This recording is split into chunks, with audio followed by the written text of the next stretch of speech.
কোরআনের সপ্তম পারায় সূরা আল মায়েদার ৮৩ থেকে ১২০ আয়াত এবং সূরা আল আনামের ১১০ আয়াত পর্যন্ত আলোচনা করা হয়েছে।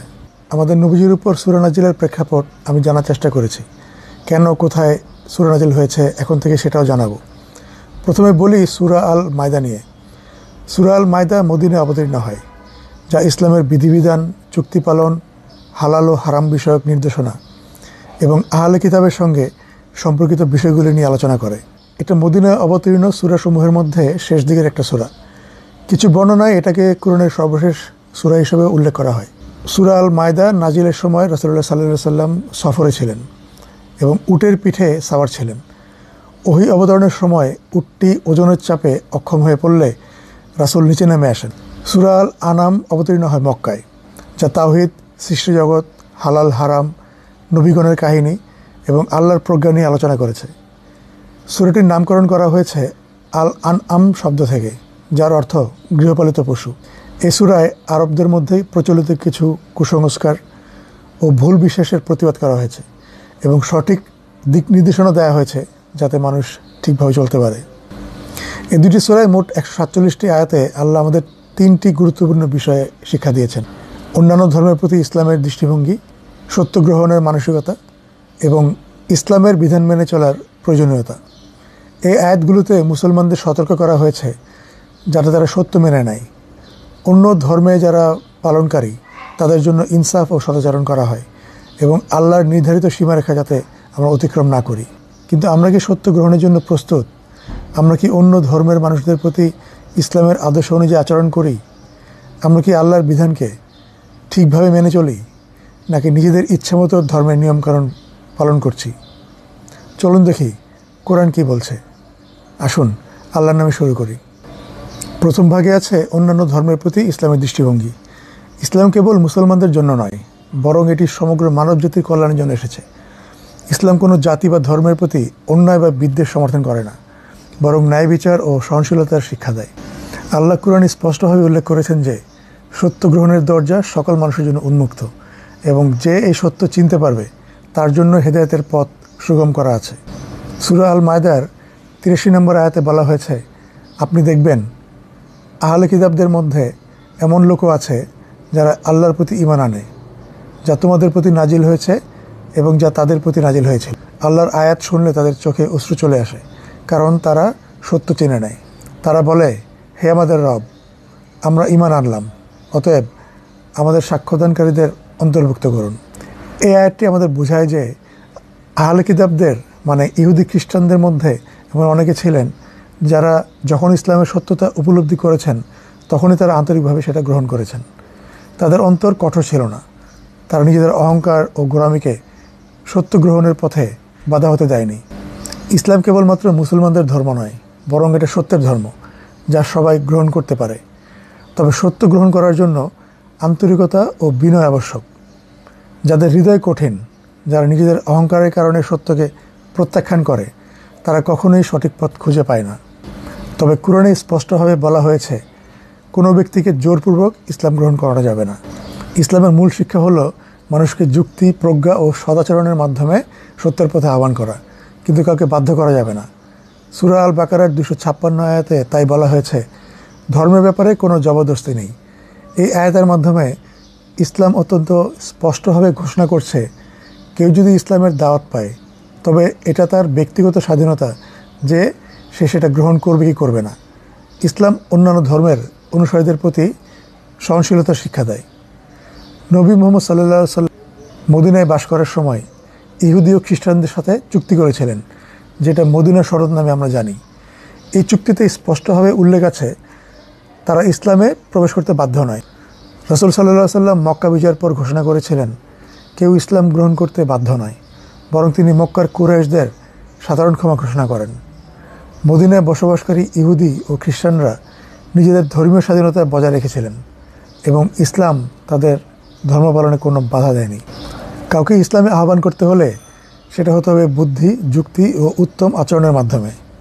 সূরা আন নাহলের ১২৫ আয়াতে বলা আছে, তুমি তোমার রবের পথে আহ্বান করো প্রজ্ঞা ও উত্তম উপদেশের মাধ্যমে এবং তাদের সঙ্গে সুন্দর ও সদাচরণপূর্ণ বিতর্ক করো। এই আয়াত থেকে বোঝা যায় ইসলাম কাউকে জোর করে ধর্মগ্রহণ করানোর জন্য বলেনি, বরং মানুষের অন্তরে সত্যের বাণী পৌঁছে দেওয়ার জন্য যুক্তি, শিক্ষা ও ভালো আচরণের উপর গুরুত্ব দিয়েছে। তার মানে মুসলমানদের দায়িত্ব হলো মানুষের কাছে ইসলামের সত্যটা তুলে ধরা, কিন্তু কারো উপর জোর জবরদস্তি করা না। কিন্তু আজকের সমাজে আমরা অনেক সময় অহেতুক অন্য ধর্মের মানুষদের অপমান করি, তাদের সম্পর্কে বিদ্বেষমূলক কথা বলি, অথচ ইসলাম আমাদের এই কাজ থেকে বিরত থাকতে বলেছে।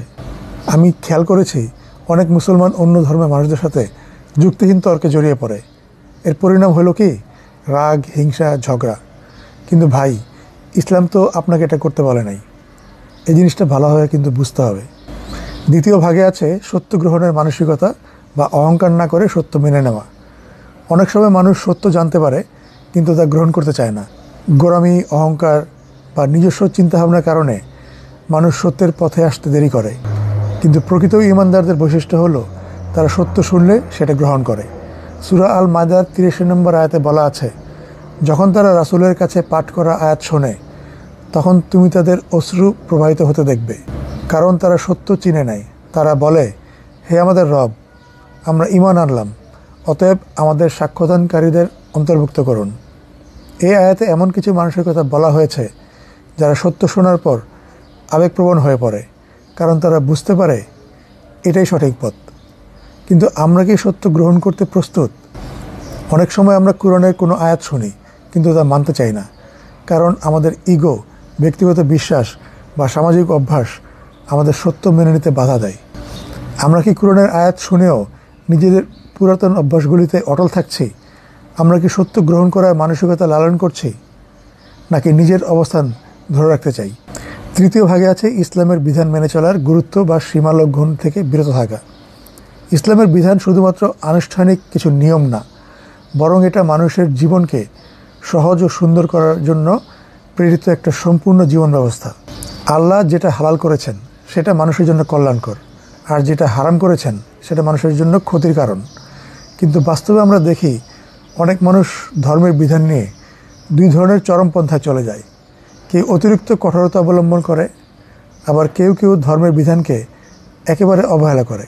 অথচ ইসলাম আমাদের শেখাচ্ছে ভারসাম্য বজায় রাখো, মধ্যপন্থা অনুসরণ করো। সূরা আল মায়দার 87 নম্বর আয়াতে বলা আছে, হে মুমিনগণ, আল্লাহ তোমাদের জন্য যা হালাল করেছেন তা নিজেরা হারাম করো না এবং সীমালঙ্ঘন করো না। নিশ্চয়ই আল্লাহ সীমালঙ্ঘনকারীদের পছন্দ করেন না। এই আয়াত আমাদেরকে সতর্ক করছে যাতে আমরা ধর্মের বিধানকে অতিরিক্ত কঠোর বা অতিরিক্ত শিথিল না করি। অনেক সময় কিছু মানুষ নিজেদের অতি ধার্মিক প্রমাণ করার জন্য এমন কঠোর নিয়ম মেনে চলে যেটা আল্লাহ ও তার রাসূলের আদেশের মধ্যে পড়ে না। আবার কেউ কেউ ইসলামের মূলনীতিগুলোকে গুরুত্বহীন মনে করে নিজেদের ইচ্ছামতো ধর্মকে মানে। এই দুই ধরনের চরমপন্থাই ইসলাম বিরোধী। ইসলামে অতিরিক্ত কঠোরতা পরিত্যাজ্য। কিছু মানুষ মনে করে যত বেশি কষ্ট করা যাবে তত বেশি ধার্মিক হওয়া যাবে, কিন্তু ইসলাম জীবনকে সহজ করার ধর্ম। রাসূল সাল্লাল্লাহু আলাইহি সাল্লাম নিজে কখনো অতিরিক্ত কঠোরতা গ্রহণ করেননি, বরং তিনি সবসময় সহজ পথ অনুসরণ করতেন। সূরা বাকারার 185 আয়াতে বলা আছে, আল্লাহ তোমাদের জন্য সহজতা চান, কষ্ট চান না। একটা গল্প বলি। একবার রাসূল সাল্লাল্লাহু আলাইহি সাল্লাম 3 জন সাহাবীর কথা শুনছিলেন যারা নিজেদের উপরে কঠোরতা আরোপ করা নিয়ে কথা বলছিলেন। একজন বললেন তিনি সারা জীবন রোজা রাখবেন, আরেকজন বললেন তিনি সারা রাত নফল ইবাদত করবেন আর ঘুমাবেন না।